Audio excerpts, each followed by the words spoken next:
Toys, some of kids' most beloved things to play with, whether it's with fluffy Furby things or clay creations. You can do anything with these toys if you just set your imagination to it. However, what would happen if you truly brought your toys to life? Well, when it comes to these two, they became some of the biggest killer toys to ever be known. Literally, these guys are huge, and yet they're rather small when it comes to their relevance to the plot, at least to the more important ones. Though, if the future has anything to say about it, it does seem like they will be getting more screen time. Huggy Wuggy, the blue and lanky success of the factory, and Jumbo Josh, the green gorilla of the garden. I'm Heaven, happy April Fools, and get ready to figure out who'll win on the Battlegrounds. Elliot Ludwig had a dream. He wanted to make toys that would entertain kids all around the world, big and small. His very first one that we know of was the famous Poppy Playtime, a small doll that could talk to you and act like, quote-unquote, a real girl. A creepy Pinocchio ripoff if I've ever seen one. The doll was an instant hit. Parents from all around America wanted one, and soon more toys came. That includes one of their most famous, and the star for today's episode, Huggy Wuggy. A long, lanky individual, he wasn't too special compared to the other toys, at least when it came to what material he was made out of. He was just a normal, fluffy toy. But what he lacked in variety, he more made up for his sheer marketability, being a simple but cute-ish design. Everything was going so well. What the heck happened, Playtime Co.? Well, it all started with the death of Elliot's daughter, who died. I'm not entirely sure what she died of, but she did die. Elliot was devastated, but kept on making toys, trying to distract himself. However, he missed her so much, and soon he began experimenting with rats, trying to make life. Yeah, it's kind of obvious where he was trying to do, but it wasn't going so well, so he started trying to make life via his own toys. And, soon enough, he actually succeeded and made life from Poppy, actually bringing his daughter's life back, albeit now trapped in that creepy doll thing. This led to him starting the Young Geniuses program, wanting to bring in intelligent children to continue into the future. He even brought his friend, Harley Sawyer, into the project, but he eventually did remove him because, well, to put it in a nice meaning, the dude is, kinda cuckoo. Elliot let others in on this, and while he did end up dying, his friends would continue his legacy. Right? Well, yes, but actually no. See, he seemed to have really bad taste in friends. I'm pretty sure they're his friends, as they all wanted to continue this deeper, and after he died, they brought back Sawyer to help. Even though, if theories are to be believed, they might have actually been the ones to kill Ludwig. It's kind of hard to tell. The lore's a little confusing. That's indie horror for you. Poor Elliot Ludwig. Now, given that smaller bodies, while possible, kinda suck to use and were impractical for making life, Sawyer came up with an idea known as the Bigger Bodies Initiative. Using random kids from their new program, being for orphans, they would put them through kid-friendly tests and then do surgery on them to turn them into toys. Some were failures, turning into, feral dogs, but some were successes. You can probably tell where this is going, but one of their successes, and arguably their best one at that, not counting one we'll talk about later, was Huggy Wuggy. He was the ideal type of toy for any to follow, being large and dangerous, having several razor-sharp teeth to eat, but also being able to follow orders from his bosses. Yes, he can be a pain, like the time he was able to escape and kill 11 people, because, let's be honest, Sawyer probably let him out just because he felt like it. Yikes. Or anytime he was left free to walk around and try to kill several workers, though the survivability on them greatly depend on how well the player is. But he was still useful overall. Huggy Shrunk, being able to ram into a car with the power of 0.001 tons of TNT, or scale into other toys like Mommy or Doughy, who can cause massive cave-ins. However, his most impressive feat would be scaling to Catnap, who was able to tank 4 batteries being shot at him, causing him to erupt in fire and electricity. This is a crazy feat, as he was able to actually survive this for a good portion, only dying after a certain person we'll get to killed him. This is not only incredibly crazy, because this is from the dome of the plague care that they were using, which is huge. This means he was tanking forces, via the calc I have on screen now, of about 342.43 tons of TNT.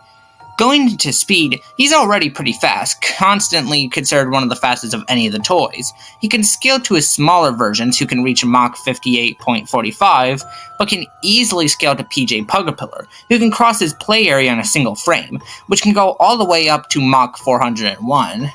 With all this speed and power, the employees had to be incredibly careful when doing stuff that had them around, so they've got some safety options, like a vest, hammer, and gun.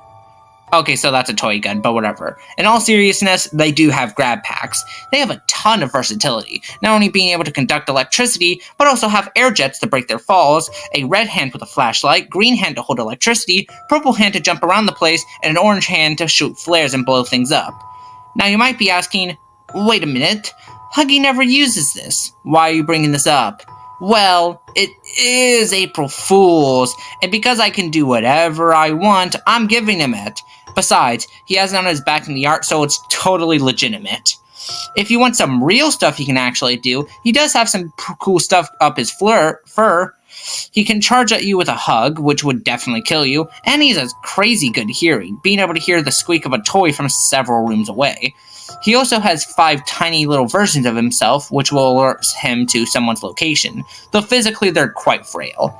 He has some good abilities, having several ways to sabotage equipment, showing his great intellect, already known via the fact that he's such a stealthy individual, being able to hide from the player very easily until he decides to jump up on them. He has abilities like Feeding Frenzy, where he can teleport anywhere, anyone knocked to the ground into a feeding room full of tiny wuggies, a booby trap to cause people's stuff to explode, and Living Nightmare, which causes a dark fog to appear around the area. However, the conditions that he and the others had to endure were, quite frankly, inhumane. They would be left starving for weeks, tortured by the people they said would give them a home. And one one abomination wanted revenge. 1006, the prototype. He might also be Elliot Ludwig, but look, I'm not getting into the logistics of this. It doesn't make any sense, and I don't get it. He's actually one of the smartest toys, being able to telepathically help the others like Huggy, and possibly even revive the toys, though this is admittedly a little bit more iffy, and it does depend entirely on what you think is happening during the game over screens. After some collaboration with the other toys that Huggy was part of, even bringing in Poppy Playtime herself, they began what is now known as the Hour of Joy, making a giant assault on everyone, whether the innocent or guilty. However, even after all the murder, it didn't change anything. The prototype convinced them that they couldn't leave, and now they lay in the building, roaming the empty halls till someone returns to the facility. So, to anyone who finds Huggy, be careful, or he'll hug you till you pop. Kindergarten, the beginning for children to learn the simples of life, like ABCs, math, the likes. The same was true for the Garten of BanBan, a place with dumb mascot characters on the drawings, alongside actual mascot characters that could breathe, live, walk around, and had weird veiny textures. Wait a minute. Okay, hold on. Let me pedal back a little bit. The principal of this facility, known as... God, that first name. Known as Uthman Adam, wanted to have actual real mascots to bring fun to kids. I think so anyways. I'll be honest, I kinda lost the plot for what the heck is happening with this one. It's really weird. He and a group of others had been making experiments via a new material called Givanium, some sort of element with infinite mass. Assuming that this isn't just some exaggeration, which I do believe it is, considering that not only is there nothing in this series that even remotely suggests they can, destroy the universe, but it's more likely this is just a representation on how high the atom count is, or whatever. Look, I don't know atoms very well. Anyways, Untham was getting things ready, making all the characters with his material with some weird clay, including everyone's favorite green gorilla for this episode, Jimbo Josh on the mic, brah. This dude was easily one of the strongest ones there, using his great height to easily topple people over. Oh yeah, he's a gorilla. I don't know why, just roll with it. Adam got everything ready, having all the characters ready, including people like the main mascots, BanBan. However, when he checked the ball pit, it was quite unstable. However, instead of, trying to fix the problem like a reasonable principal, he got passports ready for himself and a rando friend to get out of here. Very cool, pal. Very cool. However, the ball pit fell way quicker than expected, and while the mascots were acting nice at first, once the majority got into the ball pit, you can imagine what happened. The kids died, it freaked the mascots out, and it brought them into attack mode. A bunch of adults died. Adam maybe died, maybe not, I don't know. And any kids that were alive were taken by Stinger Flynn, some weird jellyfish thing. Don't ask. The mom of one of these kids appears, causing the events of this game to happen. Yada yada yada, that ain't important for today. Let's talk about the green 10,000 plus aura that this fella has. Starting with his sheer battle experience. He has fought several monsters at once, with Sheriff Toadster admitting that he needed traps to take him down, and even being able to handle the majority of them when empowered with the Queen Scepter's magic. Wait a minute. Magic?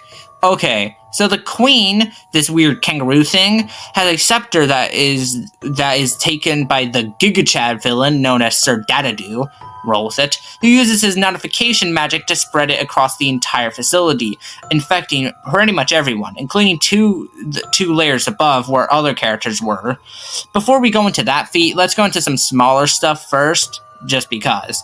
Main example being the fight between Stinger Flynn and Jumbo Josh, who, if you couldn't tell, is quite humongous, and he's overpowered easily by Josh. To do something like this would require 0.890 tons of TNT, enough power to bring down a school. Too soon? Nah. Not only that, but he throws him down quickly, reaching speeds of about 190 miles per hour. This would only be for attack speed, alongside maybe his combat, as he's not exactly an athlete when it comes to running, but whatever. Now to go into the notification spreading, Sir Dadadoo spread this throughout all of the Queen's kingdom and 2 floors above, infecting a large amount of them. Later on, Josh not only manhandles them with ease, but straight up takes a bite out of the scepter, and from the trailer of the next game, Josh is still alive. And he might straight up have powers. This is more so theories, but, God, this video is going to be so outdated if Josh ends up having powers. This feat has a calculation ranging from 1.77 to 176.8 megatons of TNT. That's insane power behind those fists, and we're not done yet. Let's get into his abilities. His bloodstream, consisting of Jivania, is so unstable that, while unfortunately Josh is in constant pain, it does not mean that a lot of other stuff can really hurt him, since he is kind of numb to it by now. And people who get Jivania in the system have the possibility into mutating into something uncontrollable, and possibly killing themselves. He can also use his blood to buy 2 boosts, one increasing how far he can jump, and the other increasing his speed by 50%, bringing his speed up even higher. He also may have some form of reincarnation, as while the main character can do it, in Garten of BanBan 0, you play as when everyone is babies, don't ask. You play as Flumbo. I think you play as Flumbo. I'm not too sure. The series is confusing. And if you die, they get the same option. It could be something to do with that weird pipe creature Zolphius, who I'm pretty sure is important. But look, they never explain Zolphius. He's just kind of there. However, but since there's no direct proof that Zolphius is the one causing it, it is possible that Josh could just have this naturally. Though there is some holes with it, like with Bitter Giggle's death, but look, it's dumb, I don't get it, roll with me, please. However, let's just get into weaknesses, because this dude is dumb, it's April Fool's. Well, yeah, he has one huge weakness, being the fact that he's a giant moron. He's easily tricked by stuff like fruits and vegetables, outsmarted pretty easily, especially big traps, has taken out some of his own before or screwed them over, and in general just rushes in without thinking about it too well. And yeah, it does tend to work out a majority of the time, but that's just because he's so much stronger than anyone else in this series. However, this behemoth is still one of the most threatening of the Garten, so be careful or he'll beat you raw. Something that rhymes with bra. Before we continue, this video is sponsored by me. Yes, me, with my very own Ko-fi. That's right, Ko-fi. If ever wanted your very own matchup? Well, now you can. With $50, I'll do your very own matchup. Note that I do have rules that you must follow, which I will have listed in the description down below. If you don't have the money for that, though, you can simply just donate any lesser money just for general support. It would mean the world to me. There's something coming. Something dangerous. Get up! Huggy wakes from a deep slumber. Looking around in the darkness, he can hear the faintest of steps coming closer and closer behind a hallway blocked by huge blocks. They keep coming, and now they're getting louder. Huggy looks at them for a bit. He's curious what this could be. Then, Jumbo Josh crashes through the blocks, roaring to a small little Huggy looking towards him. Josh tilted his head in confusion as the tiny creature walks a few steps forward. Josh looked at the creature before raising his fist, ready to end the thing. Just then, Huggy jumped on his back and began biting into his skin. Josh roared as he threw Huggy off to his back and into the wall. The tiny Huggy bites into his ankles, but he just crushes it beneath his foot. From the distance, Huggy hears a voice. Sorry. Josh slams his fist against his chest before charging towards Huggy. However, he moves at inhuman speeds, moving out of the way as Josh crashes through the wall and ends up in the electrical room. Huggy runs around the room at crazy speeds, disorienting Josh as he slams his fist against the ground, hitting several boxes. Eventually, Huggy runs out as the room explodes, his razor-sharp teeth glinting from the dancing flames. However, Josh just walks out, burnt but ready to kill.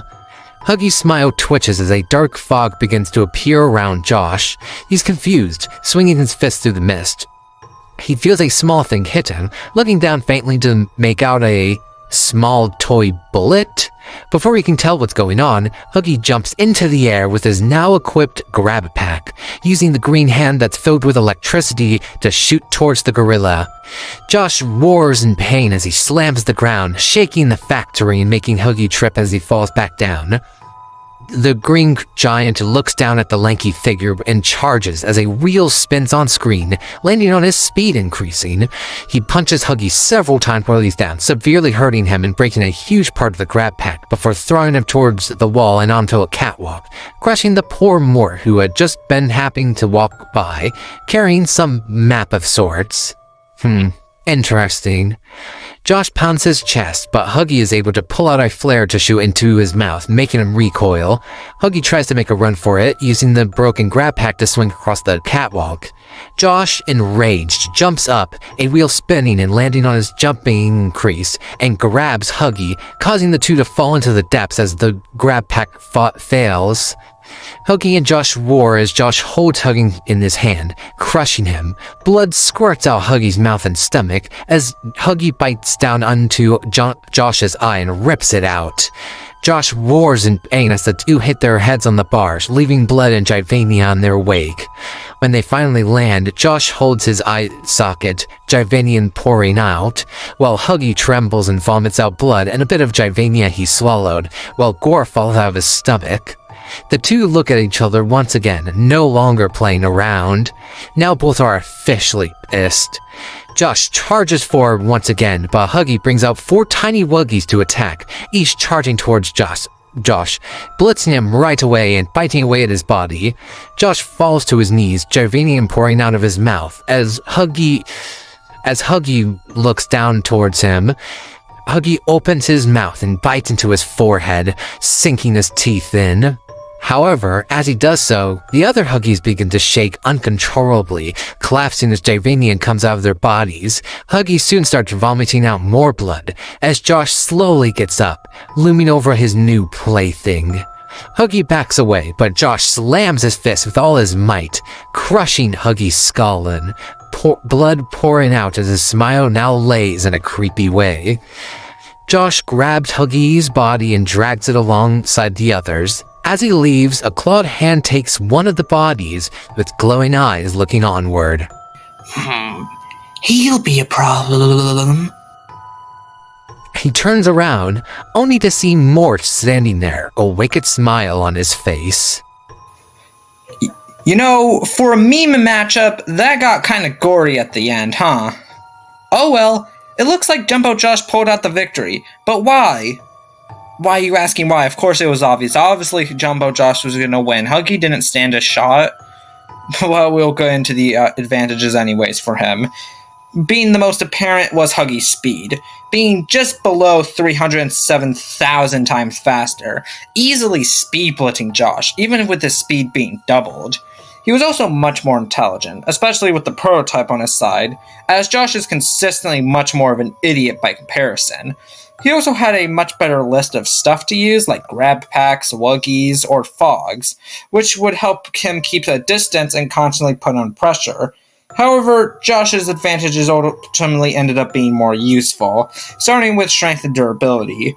Josh's feat with Sir Dadadoo places him easily 516,000 times more powerful, meaning while Huggy could run circles, he didn't have a reliable way of actually hurting Josh. He also had way more stamina and was just a better fighter in general, having taken on multiple monsters at once, while at most, with Huggy, he chased 2 random girls in a manga at one time. Also, his Jivania would be really dangerous for Huggy, as his body wouldn't be able to handle the toxic parts of it, which is bad since his main way of attacking is biting, so he'd have to go out of his comfort zone for the fight to survive. Finally, while both have arguments for a revival, Josh's reason for getting it are much better, as he wouldn't need help, while Huggy would have to rely on 1006, who has shown to not always revive people.